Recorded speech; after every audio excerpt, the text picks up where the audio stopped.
All right, and we're live. Hey. It's the Ron and John Show, brought to you by Group. Yes, and you know what's up with the Ron and John Show, right? Tell us what's up with the Ron and John Show. Hey, we're known coast to coast like butter and toast, brother. You know, we can make ISIS surrender or die, or make even Ed Sullivan look kind of fly. We can drink like we've been singing all night long, and we can sing like we've been drinking all night long. So if you're looking for a good time, don't you delay. Tune in to Ron and John Show, because me and this other ranger, we lead the way. Yeah. See, I brought out my Pacific Island battle axe today. You know, I see that because, you know, every time I bring out this hatchet here, you know, and I seen you've been eyeballing that thing, and I knew one time or another you're gonna have to break something out, and it's gonna be bigger. But you know, it's how you use it, though, isn't it? Isn't it how you use it? Hey, brother, I'll tell you what. If this doesn't chop the head, it will definitely. It is a blunt trauma is coming with this thing, because you know it is just vicious, man. But it's kind of my new tool now. You know? I feel like it should be. We need to have like you know, those episodes where they test out all the equipment, or the thing that you always like to ask somebody. You know, we could ask the hatchet, and you can ask yours. Can you kick his ass though? Can you kick his ass? Oh yeah. So how you been, brother? Oh, great, brother. It's been a phenomenal week. Obviously, rolling off of another amazing Ron and John show, heading into the weekend, which was a great weekend, right? We had an amazing 4th, watching everything blow up in the sky, and celebrating you know, our freedoms, and barbecue and good company. How was yours? You enjoy the family? It was awesome. You know, so you know, I had the kids and grandkids over here. I'll tell you what, though, brother, I have been getting after, even more so than not, some killer PT. And you missed a good one Friday. I know, and I got to tell our audience, you know, how hard this 2nd Ranger Battalion guy is here, because I had Gladiator PT with my dang, you know, battle axe Friday, called Violence of Action. And where were you at during that PT session? You went fishing, man. What's up with that? You know?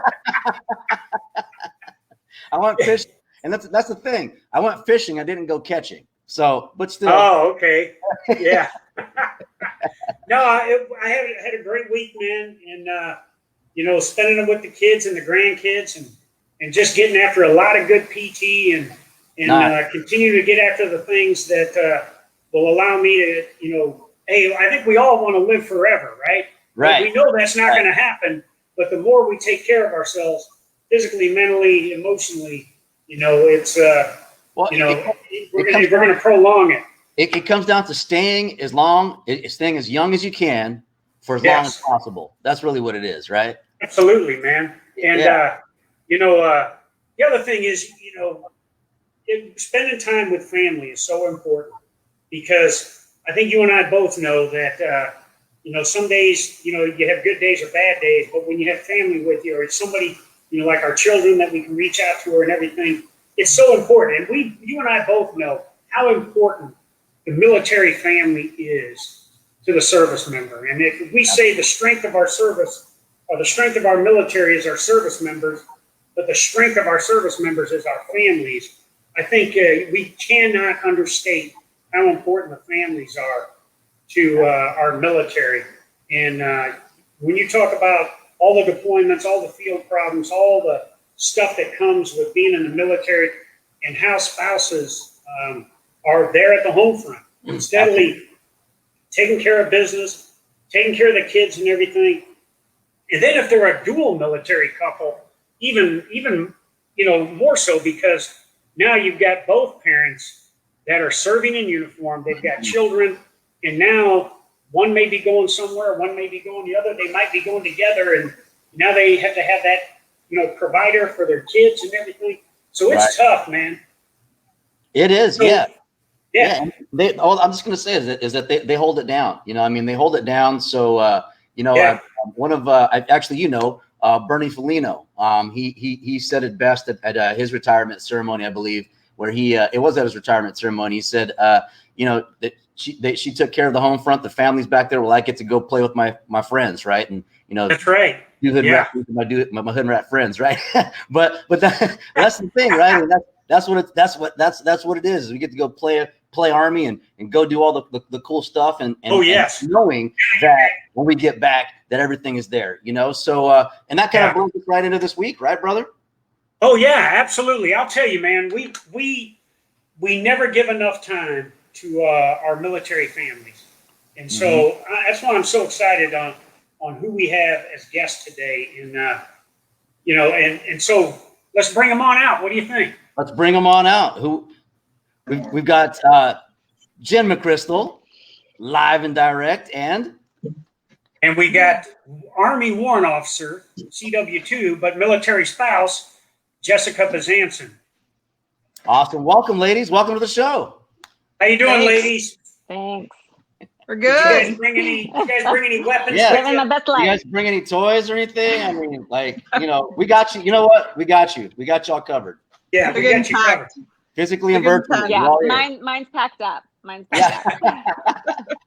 Oh, come on, Jen. See, that's it. Now we're really gonna catch some shit right here, right? Stay strapped, don't get clapped. That's our motto. I know. I'm sorry. I did tell Rob that.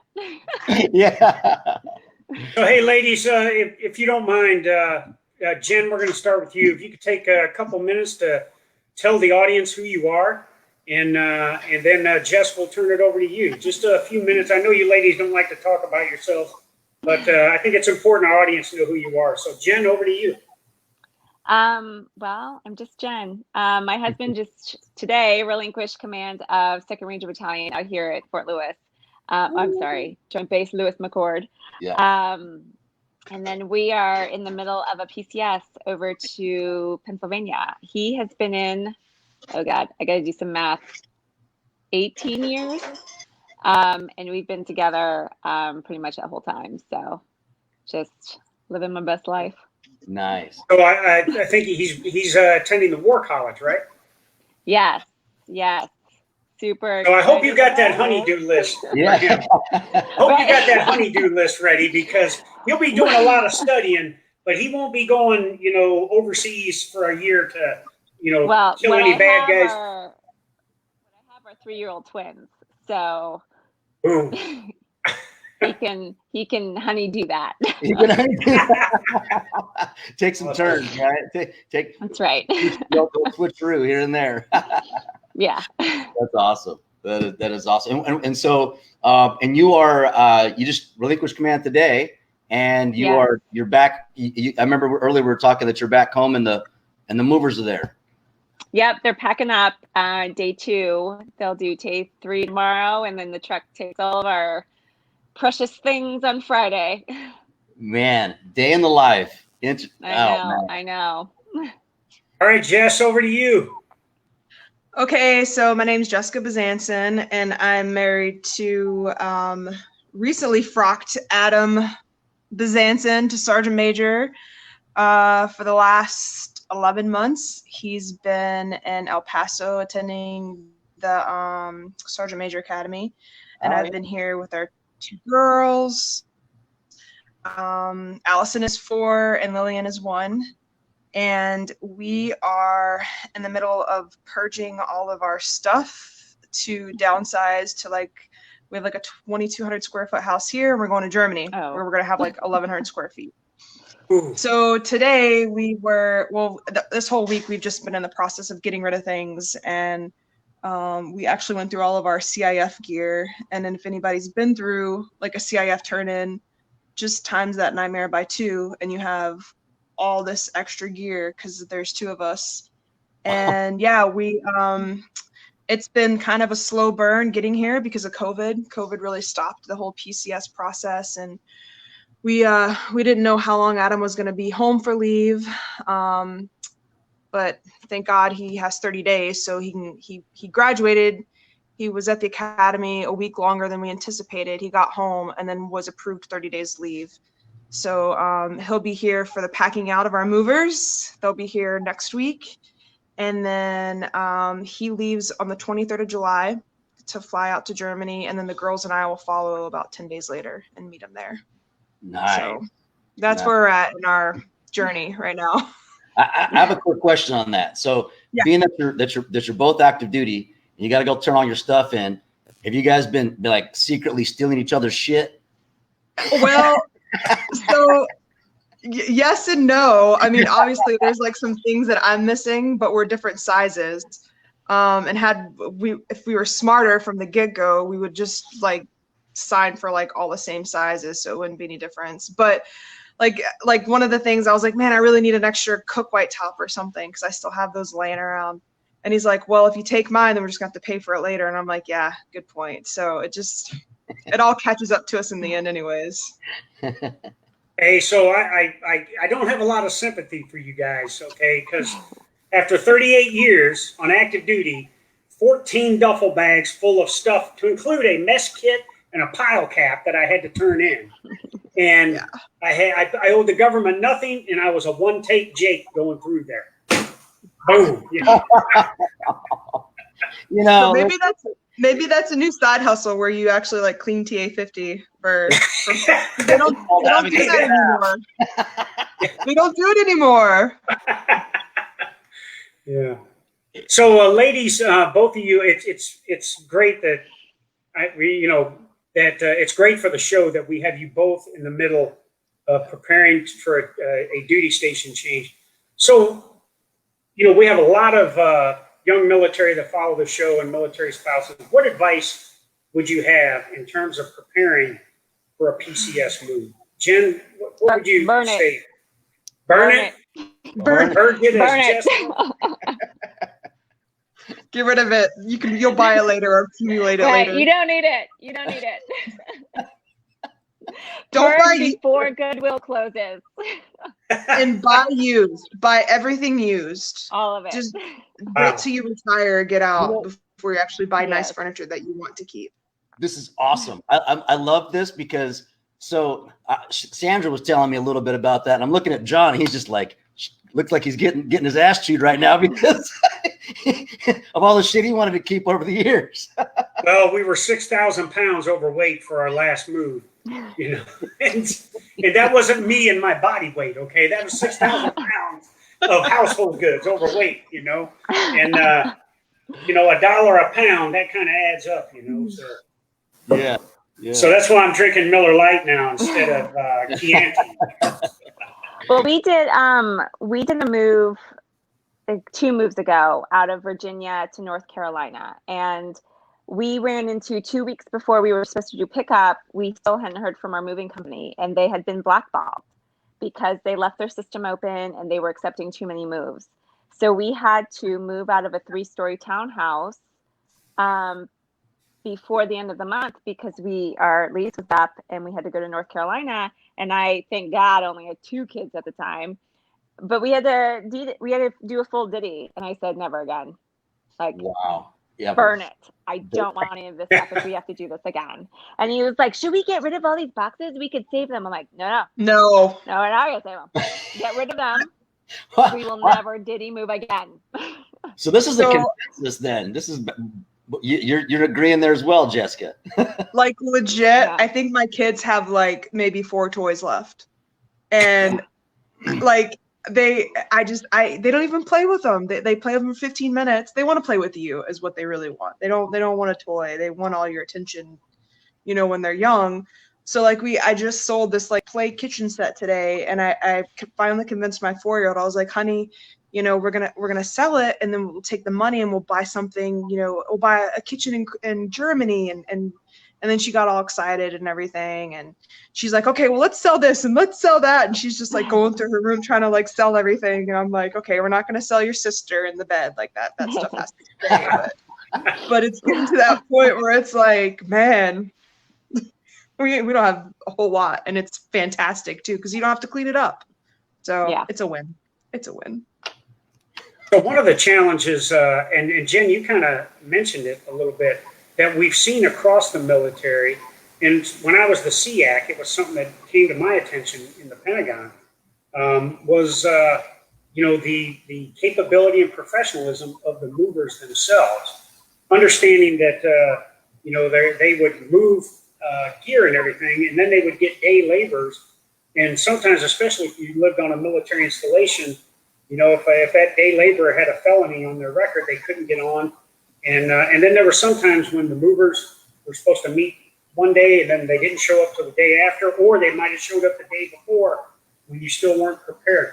What have you all seen in your experience, in your careers, in terms of how well we're doing across U.S. Transportation Command in terms of providing good service for PCS moves? I think it's hit or miss. I feel that my current move, my Packers are great. I mean, they're super nice. They're doing all of the good things, but it's just, it depends on who you get. And so our move out of Georgia to Virginia, I feel like Virginia itself was just a hot mess express, going in and coming out, because going in, oh, don't worry, ma'am. We've done this before.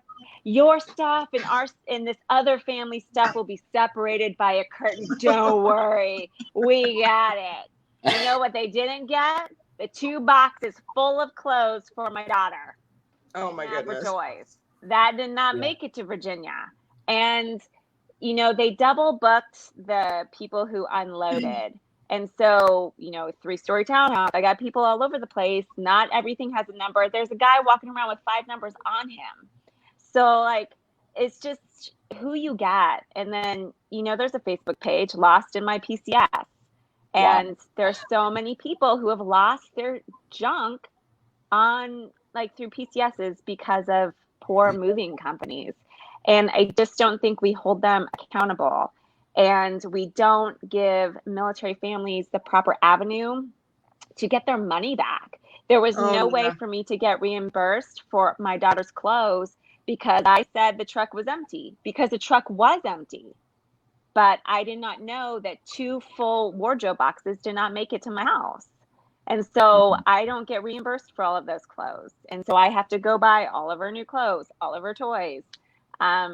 We just don't have a good recourse yet to hold these companies accountable for moving. I mean, they're moving families regularly. This can't be like, okay, it's fine, whatever. Yeah. Losing your stuff, who cares? Like, Right. We deserve better than that. Yes. What about you? Yeah, I think Jen just, she pretty much said it all. Just the process of, you know, trying to get reimbursement. Like, it's just, you may as well contact Congress and have them, I mean, move the budget before they're going to get us some reimbursement, because it's just not going to happen. It's just like from our perspective, or another perspective, is just the systems in place through the GIPSO, and they're trying to streamline it with move.mil and everything. But like, even with Adam, we ran into an issue. Yeah, we ran into an issue where they're telling them that they wouldn't do a PPM, the personal procurement move, from El Paso to JBLM.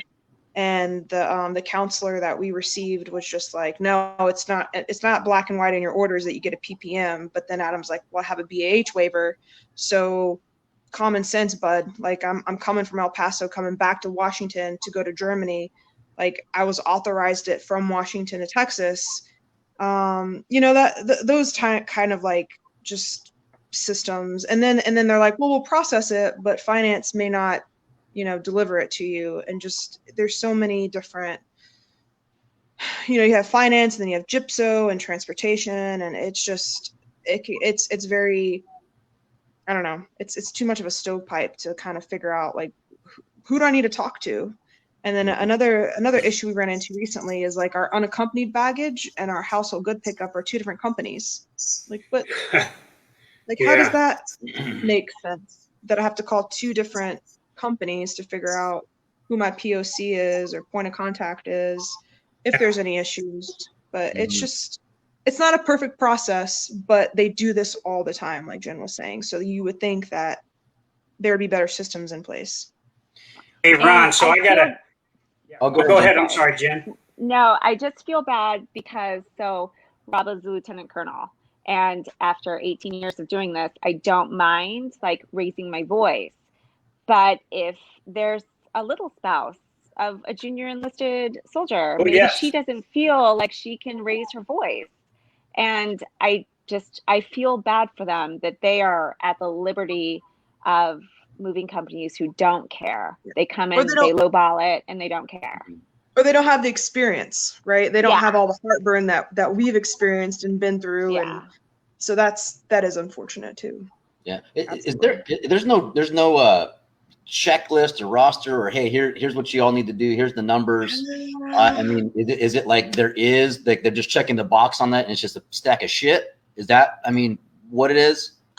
So like for this move, I have the main company and the point of contact. And then I have the company that they've contracted out. I keep calling them Prestige Worldwide because Step Brothers, it's a personal favorite. But they've been really good. They've been very, communicative with us. Like I said, our packers are great, but this is a rarity to find this kind of communication with a company. When they lost my daughter's stuff, they ghosted me.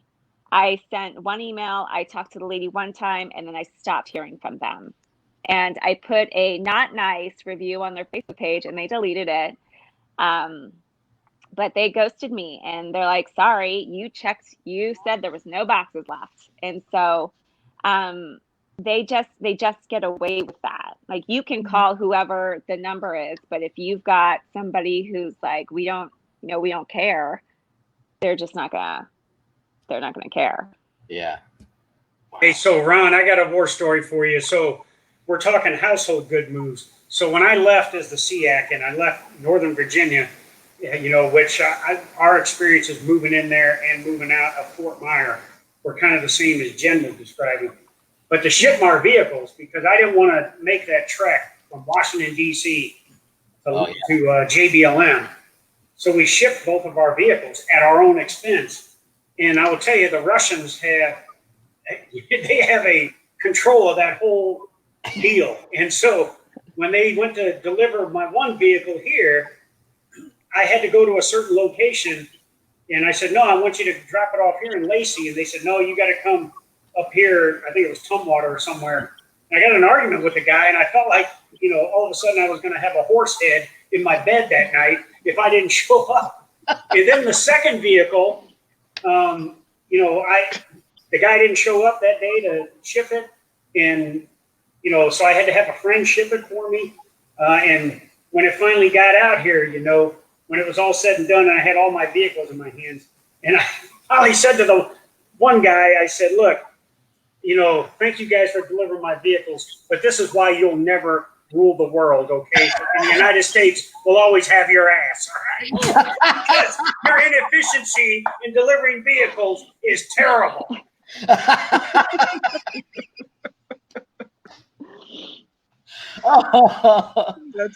Hey, Ron, we got Candace on here. Candace says, question for you ladies. What is your best resource for finding a realtor, and how do you feel about buying a home at each duty station that you're going to? Great question. As often as y'all PCS, I mean, I've heard you all say 2 piece moves ago and how many and so on and so forth. What are your feelings on all that? So I have a strong feeling on this. So thank you for your question. We bought our home at Bragg, and we bought in twice now, and we got about 5 to 10 years left, depending on how far Adam's going to go. I won't buy another home again. So our personal opinion, and this is kind of like a family decision also, like our financial goals, and we've decided where we want to be at retirement, like after the military retirement, and then retirement 65 years. And our thought process is buying a home is great, right? And you also can bank a little bit of money with your BAH, and if you can find the right cost and whatnot. But you also gotta, sometimes we often forget like the home upkeep, all the maintenance that goes into it. Bottom line is I probably won't buy again. I'll probably stay on like military housing or rent, so we can save up our money for a down payment in the future. I know a lot of families like to do like the rental properties, and we had a rental property in North Carolina, and the juice just wasn't worth the squeeze, because it was just, they would call us about everything. Even though we had a property management office, it was a lot of extra added stress for us. And yeah, we'll rent now, we'll stay on base. And if you want to buy, then I would recommend reaching out to maybe somebody local in the area, or we've used Zillow, we've used Redfin, and another resource is what is it, AHRN, the home. Like once you go to your new duty station, there's an actual like home, like the housing office will give you resources for realtors. So that's my 2 cents. What are your thoughts on that, Jen? Your PCS is all over, you know. So we bought our first. So we actually bought our first house here in Washington, and then within a year we sold it because then we PCS to Georgia. And then we didn't buy another house. That was 2005. We didn't buy another house until we moved to Bragg in 2016. And we still have it. We rent it out. We've got a property management company. We've got people who love the house and they want to stay there longer, which is fine. But it is a lot of adulting for me. And if these people were like, we want to buy it, I'd say, so take it. I mean, I love the house and I would love to live there if we go back. But I am just not the kind of person who wants to buy a house. I know there are people who do it, like at every duty station. That's just too much for me. Same. I am happily living in this house on post with all of its lead paint and, you know, probably asbestos. It's fine. And the mold, like, but it's 1930s and it creaks and I love it. And, I mean, with a scary basement, I do care. People die down there. I don't go down there. But we'll live on post in Pennsylvania, and that's fine with me. Like, I will gladly live on post. Is that because, I mean, obviously there's two different experiences there. Like with on your side, Jen, you bought a house and you're like, oh shit, we got no orders now, we got to move, and I mean, you know, all that stuff, and then Jess, you're just like, you know, kind of the same thing. But I mean, obviously there's a lot of service members and veterans that are using their home. Is your experience because it was like a short PCS move, and you didn't know, like, hey, I'm gonna be leaving here soon, I don't think I'm gonna be here for a while? Or is it just like when it gets to that point, it's just such a big pain in the ass for you all that it's just like a little too much? So for us, oh, I'm sorry, Jen. I think we lost her. There she is. Yeah. So for us moving here, because we came from. I'm gone, and now I'm back. We came from Korea, and I left for Korea before Adam to PCS here, but I was at Warrant Officer Candidate School, and he reported early. I found out I was pregnant after walks, like the first initial, I found out at basic course that I was pregnant. And my thing was like, well, I guess it was twofold, because the housing here on JBLM told Adam that he couldn't sign for quarters. At the time, he was Sergeant First Class promotable. They wouldn't let him sign for Master Sergeant quarters, and they wouldn't let him sign for quarters for Warrant Officer quarters, which was a little bit bigger and had a garage and all that. So we were like, okay, cool. So we started looking around or outside of base, and we decided to buy. But ours was a little more emotionally driven, because we're like, we're going to have a baby. We might settle here, even though we still had like 10 years left. So it wasn't our decision to buy here was emotionally driven and not financially or logically driven, which looking back now, right, hindsight 2020. But in Washington, I mean, we'll be able to turn a profit here, but that's not always the case at all your areas, because like at Bragg, we had our house for 10 years. And we barely made, we broke even, and it's just, So that was our decision here. Yeah. I agree with you, ladies. Sandra and I, we for 7 years we were paying a mortgage and also living on post. So it was tough, and we left, and our house was in North Carolina at Fort Bragg, just like you all. And finally, you know, we were able to sell it. And after that, we said, hey, we are just living on government quarters from here on out. It's just too much of a pain to try and remotely manage a property, even though you might have property managers or folks living in it and everything. It was just too much of a pain, especially when you had to deal with all the things that are happening in the now, whether it's a deployment or whatever with the spouse and everything. Which kind of gets to our second subject, Ron, the separation. That's it right there. Yeah. 3 people. Go ahead, John. Yeah, so ladies, you know, we all know in the military, separation is something that it happens. There's no way. We're an expeditionary military. We're going to constantly deploy and either fight an enemy and win, or we're going to do exercises, or we're going to train. But the separation is constant. Both of you all are experienced military spouses. What are some techniques that you use to deal with the separation, and how you continue to push this to your children about the separation? Jen, over to you. So I don't know if I'm the perfect person for this. I try not to get super emotional. I try not to get super emotional. I'm like, all right, it's happening. Let's embrace this suck. Okay. So Ranger deployments are shorter. Our first deployment just after we were married was 12 months. And then the first deployment my son went through when he was 1, we were in Italy, and Rob was gone for 15 months. And I'm like, if I can do 15 months in a different country, I can do all of the things. Okay. So I try not to get super emotional. And so, you know, whenever we drop him off and he goes, we head to Target and we buy something. Like retail therapy, let's buy something. It's fine. Buy whatever you want. And then I look at it and I'm like, well, now I don't have to make legit dinners. Winning. I just try to look at those things. And then, you know, you've got to find a group. You've got to find your people to hang out with.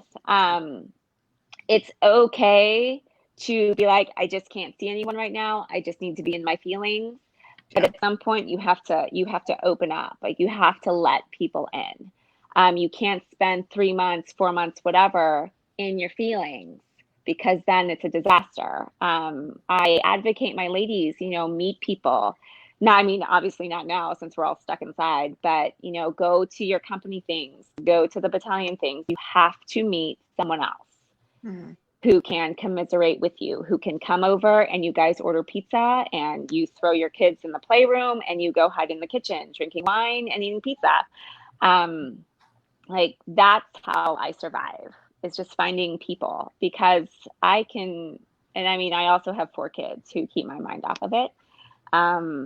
But I just see it is what it is. And no amount of crying or getting upset is going to change it.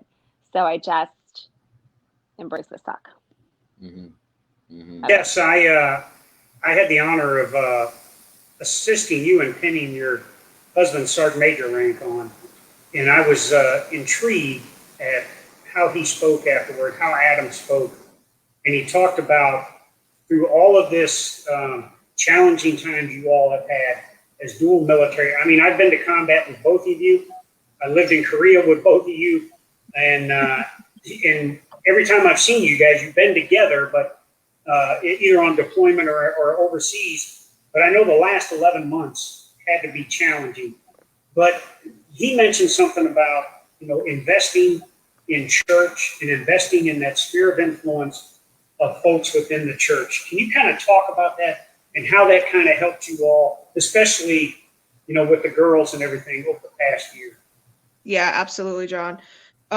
So our faith journey, our walk with Christ, like that has helped us get through the difficult times, and then just placing people of faith in our lives and seeking out mentorship for both Adam and I. You know, there was a time and the separation, right? It started getting to our marriage. It started pulling us apart from each other. It was a constant battle between, you know, who's going to take care of the kids, and is this all worth it? But once we actually got around that foundation, we rebuilt our foundation basically, and we rebuilt it. We used our faith, you know, to get us back up, and then we started, you know, looking at, you know, priorities and what's most important. Right, obviously the military is important and it pays our bills, but if you don't have a family after the military, then you know, it was all for nothing, right? And you know, the separation, this one was probably the hardest, even though we got to see each other every day, and you know, we would FaceTime with the girls and everything, but you know, our 3-year-old, now 4-year-old, she would just say, "Where's daddy? Is daddy coming home from Texas? And when's daddy coming home?" And you know, just her realizing that dad's not around. And just for me too, I mean, it was tough to, you know, go to work and be a leader and make decisions that affect people, and then come home and be on for my girls. It seems like I never just got a time to cry, right? Like, like, and then I would call friends and I would call my mentors. And I would just cry to them and talk to them about the challenges I was having. And it's helped us grow a lot closer as a family, you know, the separation. I don't know if that makes sense, but it makes you more appreciative of the time that you have. And it's, you know, inevitably it's not the quantity of time that you spend with your family, but it's definitely the quality. And I think the military really forces us to be more appreciative of that. So. Mm-hmm. Over to Thanks you. for sharing that. You know, and as we're talking about like the separation of when, you know, your deployments, what are your experiences? And feel free to either one of you to chime in. But what are your experiences in when a military, someone within the unit, you know, another spouse comes to you and says, you know, we're going to be ETSing out. We're retiring. We got X, Y, and Z going on, and we're hanging it up. I mean, from a spouse's perspective, because I know on the service member's perspective, they got send them SFL tabs, send them out here. You know, you get a clear post, and you know, there's this big whirlwind on that service member side where you know, John and I can talk about that all day. I can talk about, you know, getting someone set up on a you know, a pre-discharge ability here. You know, I could get all those things, but what does it look like on the other side of that? What are you experiencing, and what, I mean, like, what would you, I mean, what have you seen? And like, seeing like a spouse from my perspective, like when a family is getting out of the military period, right? They're getting out. Are spouses, is there anything available for spouses that are transitioning? Like information, is there any inclusion of the spouses in the transition process, so that they understand and are aware of all the things that are going on? And I know to some surface level there is, here's all the TRICARE shit and stuff like that, but most often than not, you know, an E5 couple, E6 couple isn't going to get that. So, you know, I don't have the answer to that question, Ron, because I've seen service members transition out, but I've never really, and I think there's like maybe one class that they go to like together. I think there absolutely needs to be more of an inclusion for your spouse to understand like the financial, I think the financial piece, like that, and how to find jobs, like it should be something that is a transition together. But it's kind of, I mean, because you already have some spouses who are starting their careers for the first time, maybe, or reestablishing themselves in the industry because they've, you know, followed their husband or their wife around, and they just haven't had that steady, you know, that steadiness in their life to just say, yeah, I want to do nursing or be a teacher or whatever their call is, right? But maybe we need to relook at, you know, how we're transitioning out. And yeah, soldier for life, but I mean, family, like you're transitioning out with your family, and there's going to be some new changes. Yeah. That's no, I love that perspective, especially, you know, yourself, that's active duty. And, you know, I always challenge everybody is that, you know, with what you have in the remaining of your husband's career is, maybe that's something that should be looked at, and what you can do with the rest of your time and your influence. Because, I mean, literally, we never talked about it. So, you know, hopefully you just thinking about that, like, holy shit, like, why isn't there something available? And I say this because we, you know, like I said, I've spent a lot of time on the other side of the spectrum when shit's screwed up, right? And we could tell the veteran themselves exactly what to do. And a lot of times, like my buddy Billy here, actually, I'm going to pop this up. Vic, can you pop up Billy's question real quick, please? There on the bottom. I don't think I can. I have the clicker. There we go. She says he says that's a great point. Most of the time, spouses do not attend any of the transition briefings. We encourage spouses to attend all appointments for service members in the IDIS program. So Billy Knight is actually the one of the VA directors here in Washington State, and has you know, helps with the pre-discharge and all that stuff. And you know, it's a family process. It's a family thing to get through that. While the service member has to go to their appointments, they have to go get there and get seen. But the other part of that also is that the importance of making sure their asses get to those appointments, making sure that they do follow up and follow through, because you just never know where somebody has. Oh, I had a CIF appointment, or they blow that one appointment off. And Billy will tell you, once you get out, you missed that appointment. It's going to be, it's hard to get that, you know, that go back again. So I'll end my little rant there. But Jan, we got you. Yeah. I don't know how much of that you were able to hear. The question was for families that you've seen through your career that are transitioning out of the military. Have you seen any spouses that say, "Hey, this would be cool if we could XYZ," or that you've seen that you could you know, suggest some support for them? Or do we lose Jen?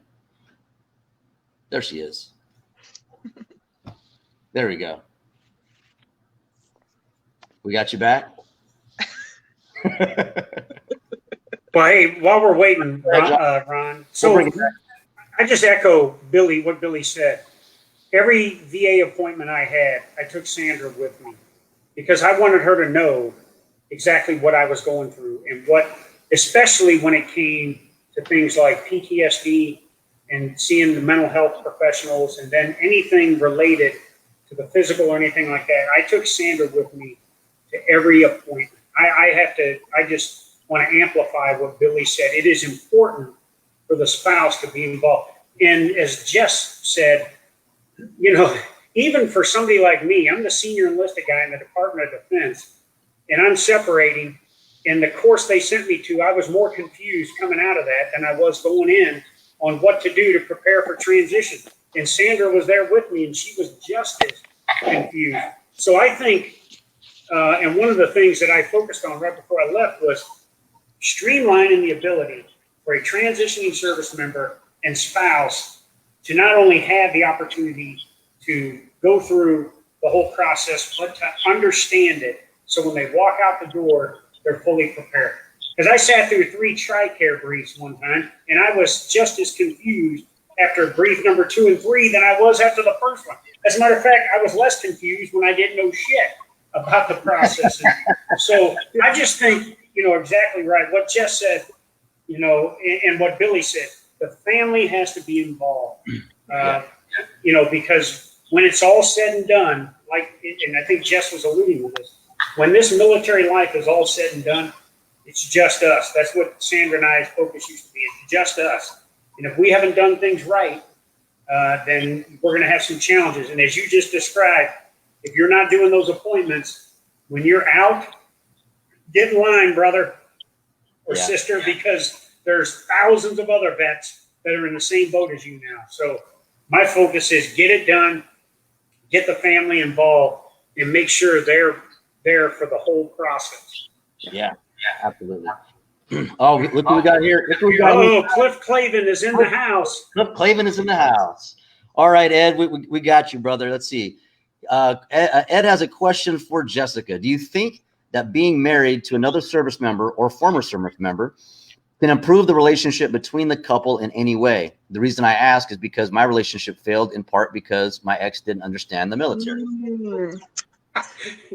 Dang, Cliffy. Okay, no, that's a fantastic question. So I guess I should give you a little backstory. So my husband and I are both 92 Golfs. We're both food service specialists. So it at times it was easy to be relatable, and at other times it's very difficult because we both have our own way of doing things. With that being said, I am now a food service warrant officer, and he is now a sergeant major, and we still have differences and opinions that, you know, are varying to some degrees. But I think at the end of the day, marriage is tough. Marriage is difficult. It does not matter what career field you're in. Yes, you can kind of understand. You don't have to explain to them every single acronym that's in the military, or, you know, but I think I think it's just it depends on your ability to communicate with your spouse, and being for them and being there for them, and going through this journey. I don't think we got a leg up. I mean, John can tell you. I mean, we had some trying times during our deployment, and some people would say, "Oh, that must have been fantastic to be deployed with your spouse," and I'm like, that was the worst deployment I was on, was being deployed with my spouse, because when you're deployed, you have this mindset, right? It's work, and our boss, like he was in charge of some things that he had to be on 24 hours. And as his support staff, we had to be there for him. And to transition and be a wife in a deployment setting, like that was super difficult. And on top of that, we weren't even like cohabitating for like 4 months because somebody didn't want married couples to be together. But that's a whole different show for another topic for another day. But yeah, you have more things that you're relatable with, but you know, marriage just takes work no matter what your career field. Mm-hmm. I agree. I could say that the brief time you knew that was coming. The brief time that I was married, it was a hell of a lot of work. You know, Rangers don't have no quit, but we know when to walk away usually. So yeah. Hey, so Ron, let me add on to that, because so when I first met the Bezansons, Jess was the enlisted aide to the 1st Corps commander here at JBLM, Mike Scaffarati, and I was the sergeant major, and Adam ran the dining facility at 1st Corps, and so we go into country, and so Jess is doing everything as she described with General Scaff, while Adam is trying to get the freaking NATO chow hall unscrewed, you know, and everything. And some of the things that, you know, dual military couples are a constant in our United States military. And she described the lack of cohabitation. And I thought, this is about the dumbest shit I ever heard. We don't want a husband and wife to live together because others may get jealous. And I thought to myself, this is my attitude toward it. If I wanted to have Sandra with me on the deployment, I would have, right after we got married in 1983, I would have walked her ass down to the MEP station, you know, the recruiting station, got her enlisted, got her in the military so we could deploy together. So, you know, I thought finally we got that fixed. But then we moved to Korea, and now Adam is the enlisted aide, and Jess is working at K-16 Chow Hall, I think. If I remember right, Jess. And so now things are kind of flip-flop. So here's in here on Yongsan. They live between General Scaff's house at the top of the hill. Mine was midway of the hill. Their house was right in between. So Adam just had to walk to work. Jess had to get on a bus or do something to get over what she was working at. Yeah. So when people look at dual military couples as having it easy, it is a lot easier, in my opinion, for me to be in combat and my wife to be back here, you know, because again, you know, in Afghanistan, that was a pretty brutal tour. We lost 332 across the theater and had over 1,000 wounded, but they're doing this together, and there's no way that they can be husband and wife here because they're so focused. Then you got the dang naysayers out there. Well, why do the Bezansons get to do this, or why does this other couple get to do this? Well, tell your spouse to join the freaking military, man, and then maybe you can have it, you know. So my 2 cents are, and we got Jen back. Yes, I know. I'm so Yay! sorry. I just shut my phone down, and now I'm back. I've missed all of it. That's all right. You're catching into the good stuff. Hey, so if we can change subjects right quick, ladies, real quick. Last month was Post-Traumatic Stress Disorder Awareness Month, and Ron and I are big on getting after PTSD awareness, combating veteran suicide and everything. From a spouse perspective, and even just from a soldier perspective, how do you think the military is doing right now in terms of eliminating the stigma for seeking help and providing programs that help service members or spouses? Jen, what do you think? So for my ladies, you know, we always tell them, you know, TRICARE allows you to self-refer, and you don't need a referral from your doctor. You can just go to find someone in your community that TRICARE accepts, and you can talk to them, and you don't even have to, nothing happens to you. Like, you don't have, TRICARE will cover it. It doesn't go in, like, you don't fill out any paperwork, which is huge, I think, for behavioral health, because it's hard to access it. People don't want to have to access it if they have to go to see a doctor, to get a referral, to go see a doctor. And I really push that. We have a really great chaplain. We have the MFLACs. They're even in schools, which I highly advocate for people if their children are struggling, like with the constant moves.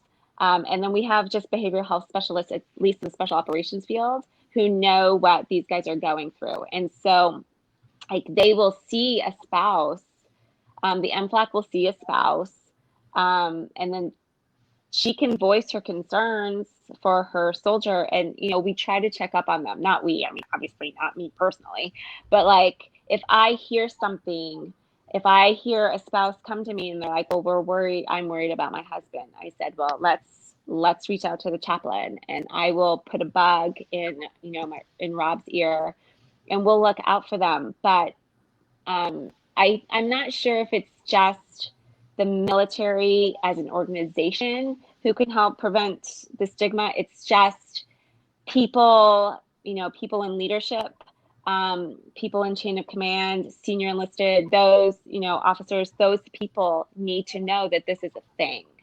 And they need to realize that, you know, you go to a doctor if you break your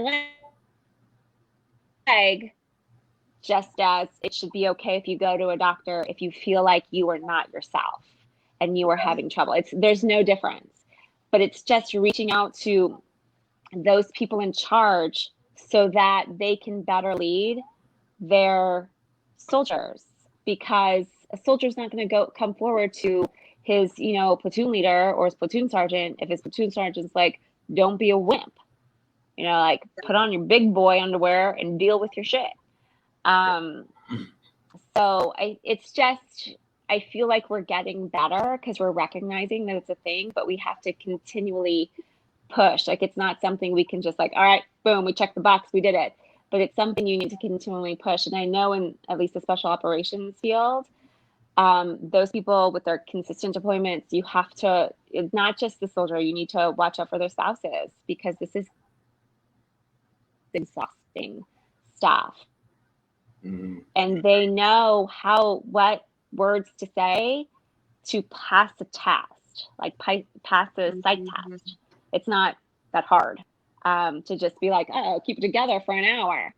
Yeah. But there's also only so much one can do if someone doesn't feel comfortable coming forward. Yeah. The old, I'm only here for my wife. I'm not going to say that. Right. Oh, yeah. Yeah. Yeah. Yeah. What do you think? Yes. Jeff? What about you? Oh, so I think that there's definitely a lot more resources now than when I first came in the Army almost 16 years ago. It's definitely it's no longer like a taboo subject, which I think, like, as a culture, as a military culture and organization, we've done a good job changing that and shaping that conversation.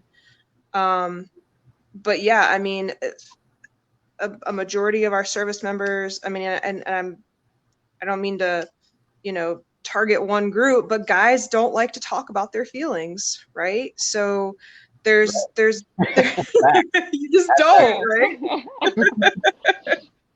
So it's really hard. I think, senior leaders like, Ron and John, you guys talking about your experiences with PTSD, and other senior leaders who, and more senior leaders are opening up about it and just sharing what they've been through and their struggles and what has helped them.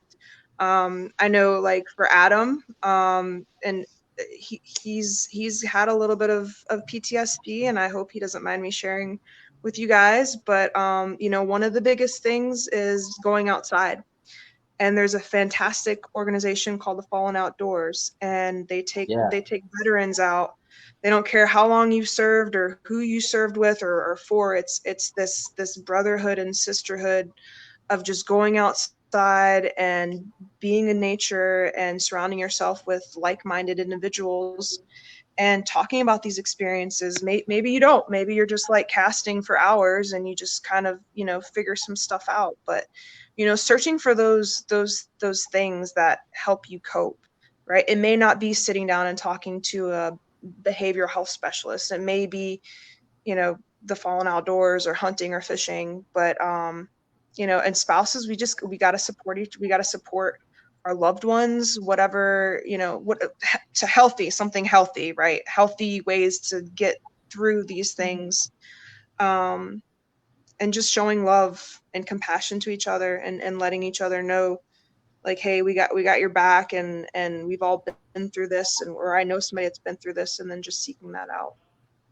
I tell people the toughest thing I had to do was, once I was diagnosed with PTSD, is I had to walk in and tell the chairman of the Joint Chiefs of Staff, Joe Dunford, and the Secretary of Defense, Jim Mattis, two of the most proficient warfighters and alpha males, that I was in therapy for PTSD. You talk about intestinal fortitude, but I knew that if I didn't do that, then I'm making it okay for those stigmas that Jen talked about at the lower level, where a platoon sergeant may say, hey, suck it up, Buttercup, and get your ass back in the field or whatever.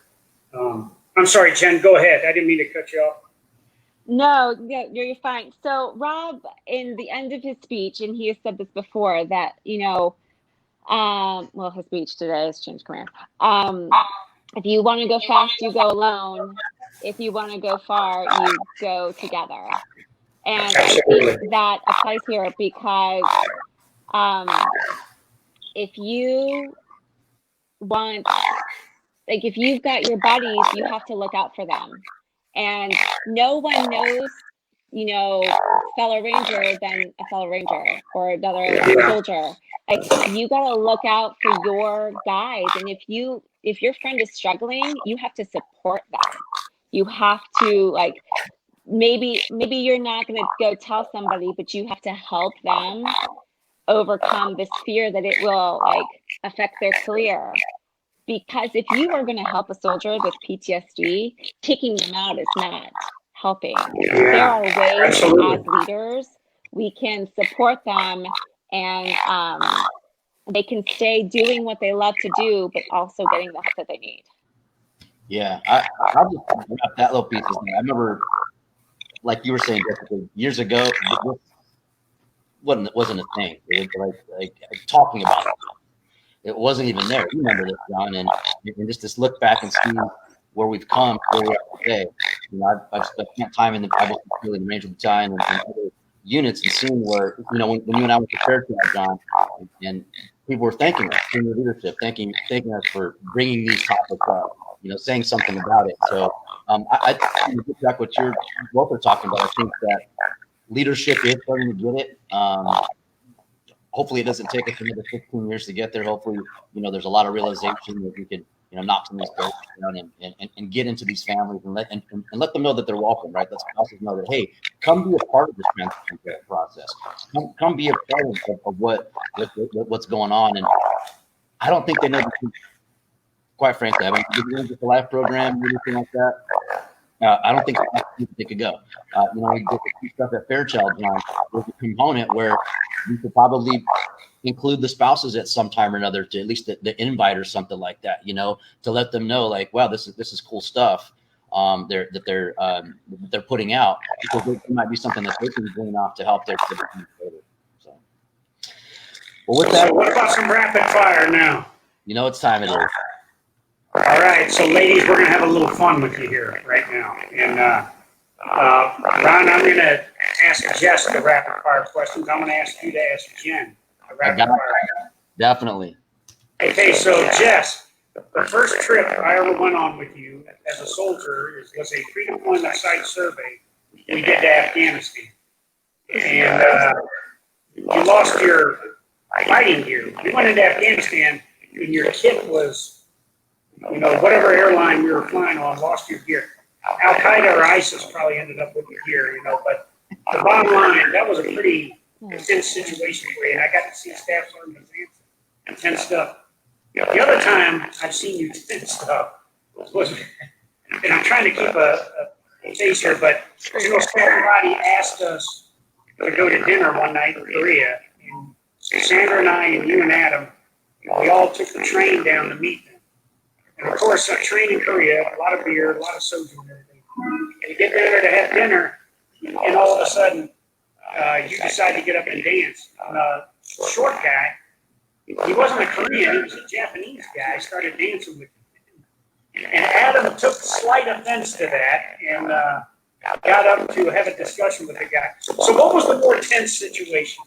Having no contact here in Afghanistan, or trying to stop your husband from, you know, beating up a little 𝗏𝗲𝗄 fellow that just wanted to dance with you? So honestly, the no having gear in Afghanistan, or because we were in Kuwait, right? And the bagger tagged it, so I know exactly. You don't put in all the details, John. I see how you do. So the bagger that checked us in at SeaTac was so busy, and the guys behind us that were checking in, he allowed him to go before me, and he switched the tags. So we get to Kuwait, and they're looking around for my bags, and the boss is like, he's got to go because we have a hard time. Like we are leaving the country in like 4 hours, with or without Sergeant Bezanson.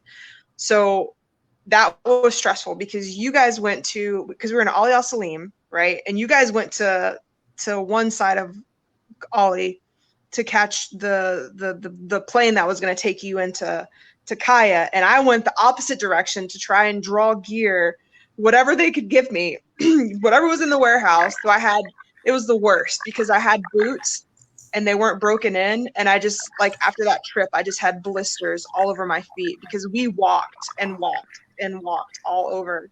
So yeah, that, and I was like, we were doing 100 miles down Kuwait. I don't even know what highway. And I was like changing in the back, and there was like 2 drivers in the front trying to get me to where you guys were going, because you guys were taking off. It didn't matter. Like, you were leaving. But yeah. That. All right, Ron, over to you. All right, Jen. In true Ranger fashion, I just have to put this out there because, you know, it's our fighting spirit and everything. And John always asks this too, so he's going to love this one. So just a couple questions so I can build up the questions. So the incoming commander's wife, do you know her? Are you checking me now? Yep. Sorry, I can hear you. I can hear you now. Barely. So we were at 175. They were at 175. But okay. Yeah. So, and then the one that you replaced, did you know her? Yeah. No. No, you did not. Was she at 175 also, or 375 or something crazy? I have no idea. No, you know what? She was at 175, but she left right before we got there. Okay. Well, let's go for the most recent one, because you had a chance to stand next to her, see her, and all that kind of stuff. So if we were to throw you both into the octagon, can you kick her ass? Yes, obviously. I will say she is she's a Marine. She's a former Marine. She's a little bit taller than me, but I also have 3-year-old twins. So that my Asian side will come out. That's right. That's right. I love that. Without hesitation. Yes. All right, Jess, last question for me. So, the Bezansons and the McChrystals have done a lot of things together. You know, we've served together here at Joint Base Lewis and McChord. We've served in Afghanistan. We've served in Korea. And we've done a lot of PT together. We've done a lot of drinking together and a lot of karaoke together. What did you enjoy the most out of those three? And what did you enjoy the least out of your husband during those three kinds of events? Okay, so I would have to say, selfishly, what I enjoyed the most was 𝗦𝗲𝗄𝗃, because that was my last hoorah as a senior non-commissioned officer, to walk around South Korea carrying all this crap, and I did not eat the cat food rice ball or something. Like, no, I'm like, I'm good. I'll wait another 4 hours to eat, or however long. That was a fantastic experience, and I'll never forget it, with all the awesome senior enlisted leaders and just the teamwork, and you know, being with Sergeant Major Williams and carrying that litter up that hill at like 2 in the morning. Like, I tell you what, like I remember, was it the 5K at night? Litter carry, yeah. But the one after that, where we rocked for like, it was a 10K. Yeah, I didn't think I could sleep and walk at the same time. And I tell you what, that training got me through walks, even though walks was not even that difficult. I'm talking to a Ranger guy and 2 Ranger guys. So what was your least fun time the least, Adam, out of those three? PT, karaoke, or drinking? least fun? Yeah. None of them. The worst, I say the worst thing about drinking with you guys is that walk up the hill. We called it sober hill, because by the time you walked up that hill drunk, you were sober at the top. That was probably my least favorite thing about leaving your house. All right, Ron, over to you. All right. So this isn't a trick question, but hopefully you get this one right here. So Jen, we've had, well, I think this is the first time we've actually been face to face sober. Now that I think about it. I know, putting you on blast, John. Just so you all know, well, for when our producer Victoria was looking for photos, and I sent a couple. I sent her the Facebook one where she's all wild and stuff. I was like, you have to understand. I got limited selection here. There's either beer or family. And when Jen went to go do an inventory, she said, I fall into 2 categories. I mean, I've got a beer in my hand, or it's all kids. Yeah. So hey, neither one is a flaw in her character. Yeah. Thank you. I'm all about it. All right. So, Jen, I'm going to ask you this one real quick. It's a pretty simple one. It's a drink. It's a little bit of a drinking game, and there's a song named after it. Say you walk into a bar and you order a drink. Your drink gets there, but then they also put in front of you 1 whiskey, 1 bourbon, and 1 beer. Which one do you take, or do you take all of them? Because they're all mistakes, but they're all there in front of you. Well, have I had something before I walked in? We don't know. If I've had something before, throw it down and take them all. It's fine. Go big or go home, right? Go There you go. But if I haven't, and I'm still thinking clearly, I'm going to be like, I need to feel my face tomorrow. So then it's just the beer. Okay, gotcha. But also the gin and tonic that I ordered. There you go. There you go. all together. I got one last one here for you because I asked all the military spouses on here because it's fun to ask this question. So there's this myth, there's this rumor among military spouses that some military spouses wear their husband drunk. They're the worst. They're the worst. Has Oh, there they're ever the been a worst. time where you had to use yours, and why? So when I go over Christmas or Thanksgiving, I'll bring food to the staff duty dudes because those poor guys, I'll bring them all the food. And they're like this last time over Christmas, they're like, well, who are you? I'm like, oh God, I don't want to tell you who I am because it's weird. But so we went to France for D-Day last year for the 75th anniversary. And we were supposed to get to Paris at like 4 p.m, but because of poor weather leaving the UK, we didn't get there till 11 at night. And then our friend picked us up and we drove. There were 2 of us. So she picked the 2 of us up. We drove to our Airbnb in France, in Normandy, and we couldn't get in because the key wasn't there. At 2 or 3 in the morning, there was no key, and we're like, well, shit, what are we gonna do? And so my friend who was with us, her husband was the LNO at the time. She's fiercely texting him, like, what do we do? Where are we gonna go? We haven't eaten, we're so tired. So we went to the tent that they were sleeping at outside, and he's like, you can probably get like something to eat in there. We had passed them, they were on their way to Pointe-à-Hèque. So we stop and we go into this place, this big tent with like pastries and coffee. We're like, sold. This is what we need.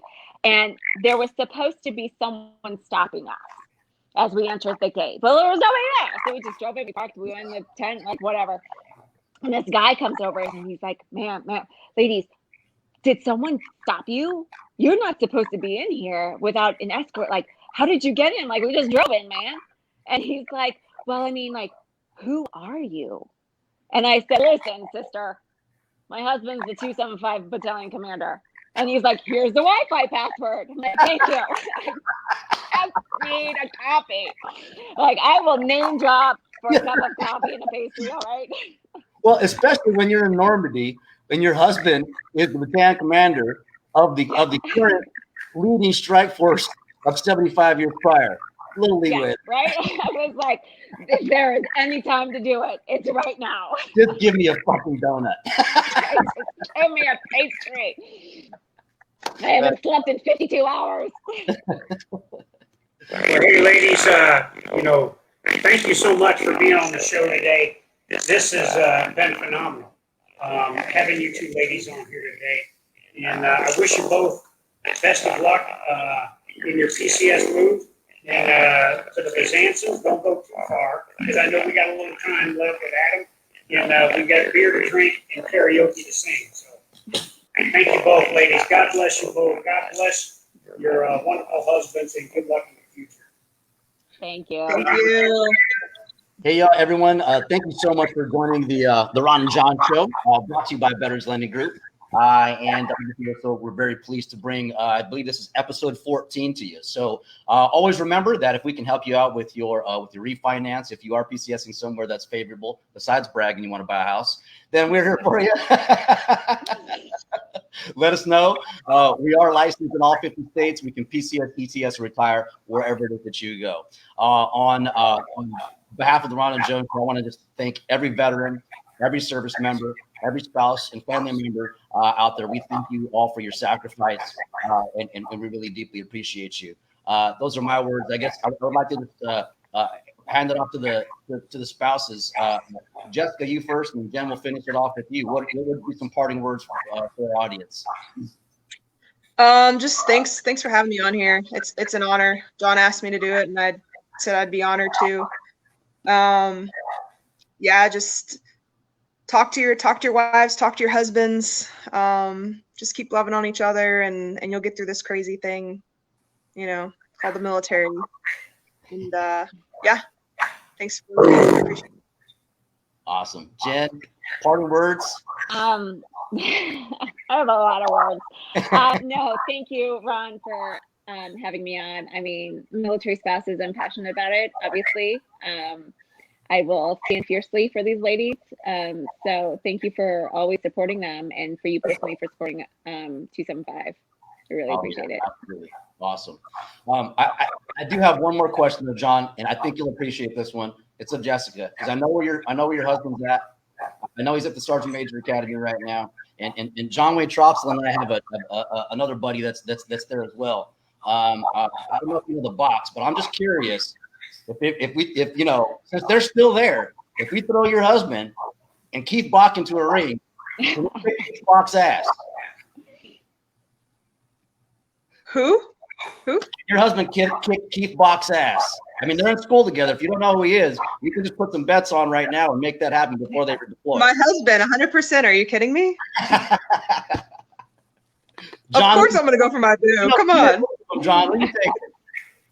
What's that? Well, I don't know who the other guy is you're talking about. They graduated. Adam's in the back home already, and I'm sure their guys.